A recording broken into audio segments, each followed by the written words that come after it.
Kamusta mga kabatang? So kagagaling lang natin sa holiday, papasok sana tayo sa trabaho ngayong umaga pero hindi na tayo nakapasok dahil merong hindi maganda nangyari sa ating sasakyan at sa ating mga gamit. Pakita ko sa inyo.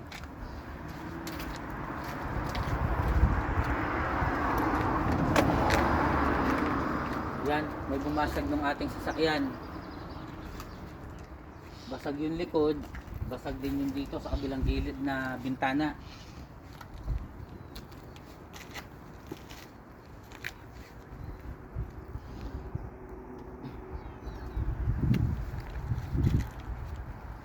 Ang masaklap niyan, lahat ng gamit natin sa pantrabaho sa construction na andito sa loob ng sasakyan. Dahil nga galing tayo sa holiday, iniuwi ko lahat ng gamit ko bago nag-holiday. At kagabi, inilagay ko na lahat dito sa loob ng sasakyan para sana ngayong umaga diretso na ng pasok sa trabaho. Pero ganun nga nangyari. As in walang itinira, meron tayong mga tools na kabibili lang natin kahapon, kapipick up lang natin kahapon sa Bunnings.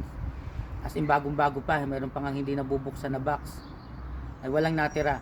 So nakapark lang kami sa street parking pero may 2 taon na kami nagpa-park dito. Kaya tiwala na rin ako na akala ko naman okay na wala namang gagalaw. Pero ganun nga nangyari, as in durog talaga, walang natira.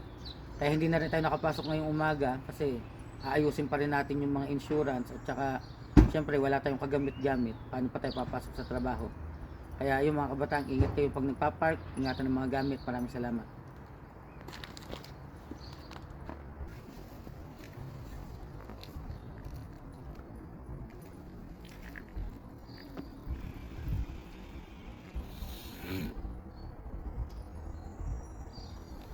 Bago asin.